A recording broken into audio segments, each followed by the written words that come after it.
Sorry about that, folks. We're having a little bit of technical difficulties there, but we're going to get started. My name is Kevin Averesk, and I'm a editor for Indians.com, and I'm here with Brigitte Timmerman. She's the producer and director of the Omaha Speaking. It's a documentary about efforts to preserve and revitalize the Omaha language on the Omaha Reservation in northeast Nebraska. Thank you for joining me, Brigitte. How are you? Thank you, and we have great news. The Omaha Speaking just got on Amazon Prime, so that's huge. Oh, that's awesome. Great. Yeah. So So if anybody you're a with, Prime member, oh, go ahead. if you're a Prime member, please watch it. Great, great. All right. And what other ways can people watch that documentary? You can go through Vimeo. You can rent or order on Prime. I am looking through some other channels right now, but they're not solidified. I also have DVDs, and I'll have that on the website soon.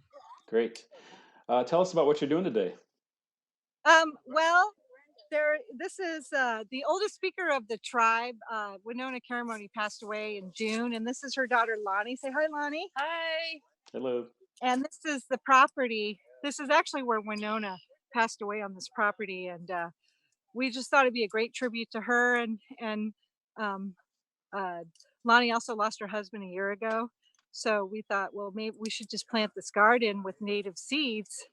And anyway, so we have all this help now. We have Akta Keen, who's Omaha. She's one of the fluent speakers. Say hi, Akta.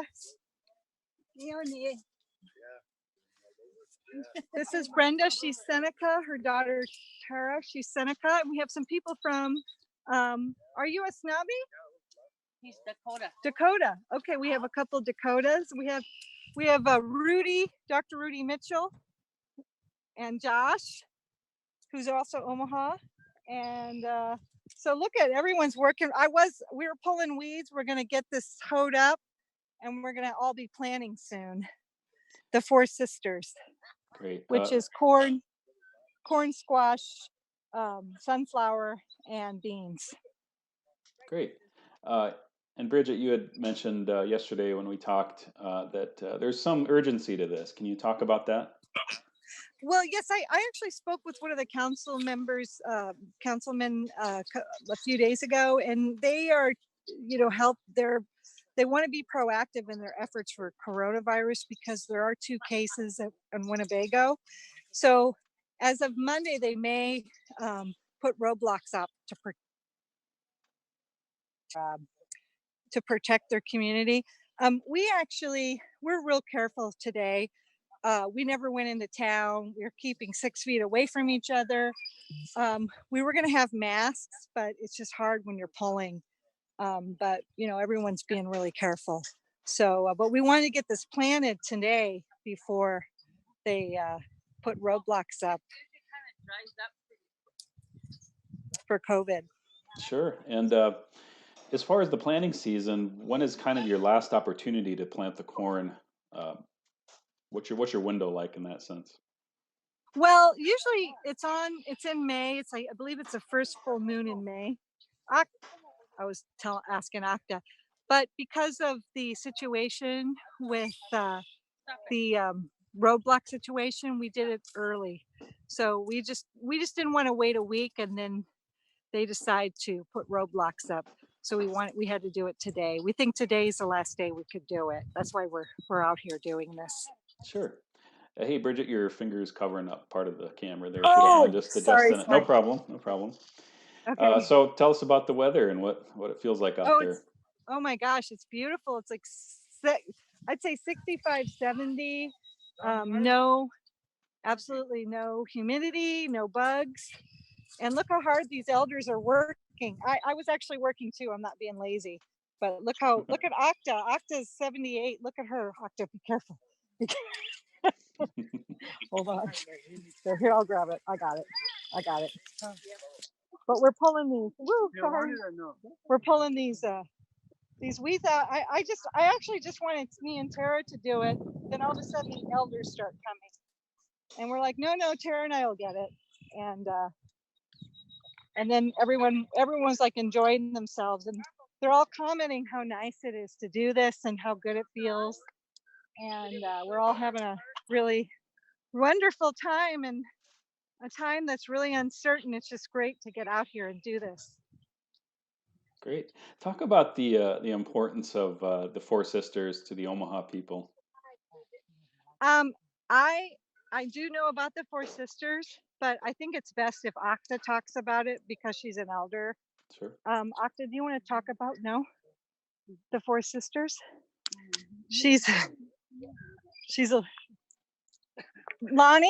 Do you want to? Akta's busy. Do you want to talk about the Four Sisters What do you want to? planning? Can you talk about planning the Four Sisters? Sunshine, sit down.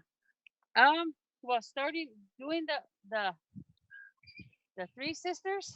The four Four. What's the fourth one? sunflower. Oh, yep. Sunshine stuff. You mean that Sundance Rebellion? Eh, It is. No, it what is. we like with the four sisters. Oh, and this is my son, Wakanda Owi. He's just waking up. Hmm. And well, we start with the sun, the corn, But she's sorry, she just And, walked over. Hey, planting No, the Sunshine. corn, kind of doing it in she a doesn't- box if type, she scratches you, she doesn't mean to.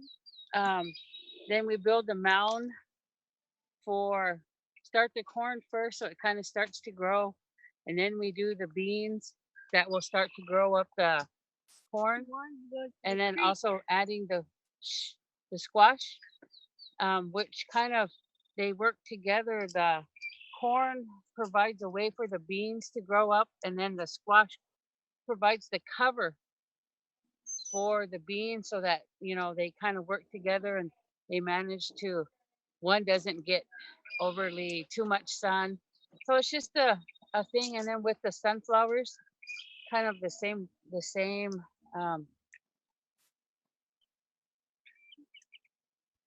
kind of thing. I'm kind of losing my mind. But this is our garden, and I'm really grateful. We had 2 years ago we started this garden with tomatoes and all that kind of stuff. And then I was diagnosed with stage 3 cancer, so it kind of fell aside. And then as a part of my healing last year, this little fenced in area, I was only able with my energy to do like beans. And so that's what I got started. But now I'm really appreciative to see all of this. And like my mom said,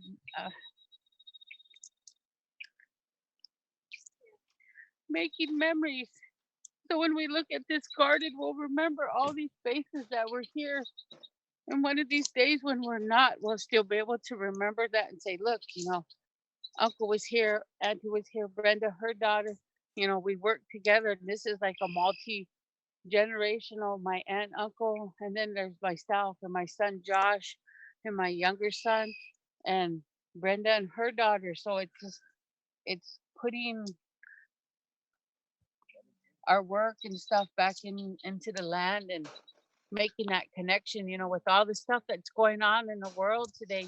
We need to step back, take a breath, relook at what's going on, and with a lot of our indigenous people becoming sick, cancer, diabetes, what a better way to get your vitamin D from the sun, exercise from working and planting, and then at the end enjoying the healthy foods that we grew. And so that's all I have to say, Bridget. This is Kevin. Thank you for That that. I Yeah, yeah, she had to say that. absolutely. Yeah. I'm glad she explained it. Yeah. Yeah. Now her mother was Wanda Caramoni, one of Winona. the Winona. Winona. Sorry about that, Winona Caramoni, and she was one of Yep. the subjects of the film, Yep. and a pretty important part of the film, and a pretty important part of the effort to revitalize the Omaha language. Can you talk about what it's been like, since she's passed, and what efforts are like now, I guess, in terms of trying to revitalize the Omaha language? Well, it's been hard since she's been gone, especially living in her home. People ask, aren't you scared living there? And I'm like, no, because that's my mother's home, and she still feels like she's here. That comforting feeling that you get. And um, we miss her, but in times like this, I wouldn't want her to be here to have anxiety and to suffer. Mm, That would be worse. mhm, And I'm glad, she lived to be almost 95 years old. So she had a good long life. And so she prepared us. And so, if the tears are shed, it's because of us, how we feel that we miss her, not wanting her to be back. But as far as the language, a lot of the younger people my age that know the language have kind of stepped up, and they're understanding the realization of what my mom was talking about, because they always kind of assumed all the elders will be there. I don't have to worry about it. And now they're leaving, and so it's I'm glad they're stepping up, and then I'm glad the community college is putting more effort into teaching and getting, we Omaha language 1, 2, 3, 4, and then a special projects for language 5, and with it being taught in the school. And so it's just a matter of time before it starts to come back, and it start to the realization. And but I think it's going to take a kind of a series of, not just with the language, but bringing like the cultural stuff back, even like with the garden, how we planted the garden, and once we get going, when we get ready to get started, what we'll do is I'll go out and get some saplings, cottonwood saplings, and I'll dig a little hole, and I'll put some water, and I'll put some offerings, and I'll put tobacco in, and then I'll put the saplings on the four directions, like my grandparents said, because they said with those are when we're sleeping and when we're at rest, they're gonna stand guard to watch our garden and our plants and everything else. And so as I'm going through it, teaching my son, my youngest son, he's 7, why we do this. I've been teaching him about the medicine plants that are coming out, and a part, my mom liked it outside. So what we're gonna do is also add lilac bushes. Mm.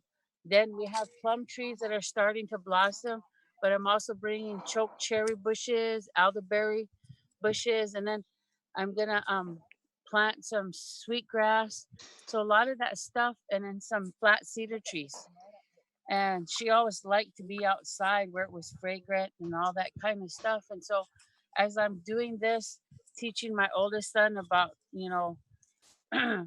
gardening and planting, but also teaching my youngest son about the traditional medicines and how we harvest them and how we use them. And, I kind of had to get on to him about dandelions. He's like, oh, let's go kick it. I said, no, son, that's medicine. Every part of that plant we can use. I said, right from the stem, the flower, the stem, even the root. And I told him, I said, if we ever came to a point where we didn't have any food, I said, we could eat this, we could survive. I said, the creator gave us all of this medicines and all this stuff. And I said, now we have to start resorting back to that, and learning them lessons, and opening up them, what I call blood memories, because we have them. And as they see something in times like this, probably our friends like, oh, I remember my grandmother, I remember my grandfather, even my parents telling me about this. And so um it's just a really learning time, a great time. I mean, there's a lot of sadness and sickness, but it's a learning time for all indigenous people. And I'm so amazed by these pictures since all this started, like where these people can see the Himalayan mountains, even like San Francisco, all the smog, and like even NASA. My son and I, we look at the NASA website, and then it shows how like the Earth is repairing itself. And I said, so we need to take um, the lead from Mother Earth and start doing that for ourselves. The social distancing, and but like I tell my kids, hand washing wasn't nothing new. I said, we were talked about that 45 years ago when I was in middle school. And it just kind of makes me laugh when some of these non-indigenous people, they just like, oh wow, like this is a new concept. I was like, come on, you know, if you're gonna pick your nose, don't stick it in your mouth or your eye. Wash your hands, you know. It's like it was just like crazy. I was like, come on, people, you know, Hmm. think about it, you know, keep your body clean, keep your mind clean. Um, so but that's all I gotta say. I can keep talking. I like to filibuster. Do you Sure. think Winona's here with us? Oh yeah, I know Yeah. my mom's here. My mom's here because one of the last conversations we had before she passed on when she was in hospice, I said, Mom, I said, can you let me know that you made it to the other side? I said, I know I'm being human and I want this. I said, but send me something, let me know that it won't, you know, I won't think about it. She said, I will. And that night, um, we had her traditional burial services and we were sitting in the teepee and at that time we had a herd of like 30 plus buffalo and it's probably about a quarter of a mile down from our house and we were sitting in the teepee and all of a sudden you start hearing this grunting and I'm like, oh my god, what is that? And to come out and hear all the buffalo were standing all back here, and so I was like, okay mom, I know you're there, not gonna worry about it, you know, no regrets. And tell them what clan you are so they can And understand. we're buffalo, we're the Oh, buffalo got it. clan. Oh, yeah. And Wow. my mom, you know, even when we would go and do a kill, we would go out early. And her being the oldest human buffalo clan member, we would go smudge, take our offerings over to the buffalo, and they would come, you know, and I would hold that smudge, and then that lead buffalo would come and he run his head through the smudge and like he was thinking and my mom was telling him, you know, what was going to happen and she thanked him. And when we did our first kill here, he went down quick, you know, even the ranger, he's like, man, I've never had that happen. He said one shot and he just laid down and he was done. And he said before they've tried to do that and it's kind of made him suffer. But you know that even that gentleman was really amazed with how strong my mom's prayers were. And so um, even now we have um, we thinned our herd down and the ruling one of this buffalo herd now is a elder female, and so she knows how to knock the post down, and so she'll get out. Next thing you know, she's back here in the yard. I'm like, oh, there's my mom. So it's just like, you know, I'm just really, you know, a follower in those signs. And even just like probably a week after we had uh cardinals that were floating around and they'd come and kind of bump the window. And so there again I knew that she was here and I didn't have to worry, you know, because I knew she had let me know what where she was. Yeah, that's great. I can tell that your mother's strength and wisdom is passed on to you. So I appreciate you sharing those words. Thank you so much. Yep, you're welcome. And we're gonna be hoeing this up pretty soon, and we can get back to you when we're planting if you like. Sure, sure. I'll be here. And thank you so much for posting this because it's so important. It is, yes. One more quick question before I let you go there. If you wouldn't mind just kind of describing who's there and kind of how this all came about. Sure, sure. Well, which is interesting is that it may have been so I'm adopted into the Mitchell family, so Winona would be my sister by adoption. And I kept getting this nagging feeling. I bought these, I saw Lonnie had posted on Facebook native seeds. So I went to the site and I bought some corn uh, and beans and squash. And then I get this nagging feeling. A lot of it was sold out. A lot of the beans were sold out, but I kept getting this nagging feeling as I go up there and plant up at Lonnie's. And I think it could be Winona telling me to go up there and plant it. And so it just worked out really well. So I'll tell you right here, this is Lonnie. She's Omaha. Rudy Mitchell, Dr. Rudy. He's also Omaha. Say hi, Rudy. Hello. Hey, Rudy. We have Brenda is Seneca. Her daughter Tara. Seneca. Joshua, who's also Omaha, and we have some guys from their Dakotas are over there. Hi guys, say hi. Wave. Say hi, Josh. Hello. And then of course we have